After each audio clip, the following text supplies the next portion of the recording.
નમસ્કાર, આપ જોઈ રહ્યા છો નેશન પ્લસ ન્યૂઝ. હું છું આપની સાથે હિરલ પંડ્યા. વડોદરા મહાનગરપાલિકાની ચૂંટણીનો જંગ જામ્યો છે, ત્યારે વોર્ડ નંબર 8માં ભારતીય જનતા પાર્ટીએ પ્રચાર અભિયાનને અત્યંત વેગવંતું બનાવ્યું છે. આ પ્રચારમાં ધારાસભ્ય કેયુર રોકડિયાના પત્ની શ્રેયા રોકડિયા પણ મેદાનમાં ઉતરી આવ્યા છે. વડોદરા મહાનગરપાલિકાની ચૂંટણીમાં વોર્ડ નંબર 8માં ભાજપની પેનલના વિજય માટે ધારાસભ્ય કેયુર રોકડિયા એડી ચોટીનું જોર લગાવી રહ્યા છે. ત્યારે હવે વોર્ડ નંબર 8માં ભાજપને જીતાડવા માટે ધારાસભ્ય કેયુર રોકડિયાના પત્ની શ્રેયા રોકડિયાએ પણ મોરચો સંભાળ્યો છે. વોર્ડ નંબર 8માંથી ભાજપના ઉમેદવાર રીટા આચાર્ય, મીનાબા ચૌહાણ, અજય ડાભી અને કેતન પટેલ સાથે ધારાસભ્ય કેયુર રોકડિયાના પત્ની શ્રેયા રોકડિયા પણ પ્રચાર કરતા નજરે પડ્યા છે. શ્રેયા રોકડિયાએ વોર્ડ નંબર 8ના ઉમેદવારો સાથે નારાયણનગર, નિલેશનગર, નીલકંઠ સોસાયટી અને ગાયત્રીનગર જેવા વિસ્તારોમાં સઘન પ્રચાર કર્યો હતો.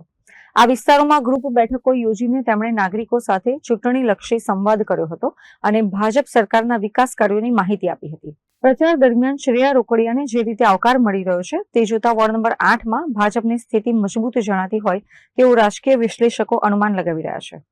Bureau report, nation plus news, Vadodara. સમાચારોના સતત અપડેટ મેળવવા માટે અમારી નેશન પ્લસ ન્યૂઝની યુટ્યુબ ચેનલને સબસ્ક્રાઇબ કરો, બેલ આઇકન દબાવો અને જોડાયેલા રહો ફેસબુક, ઇન્સ્ટાગ્રામ અને ટ્વિટર પર.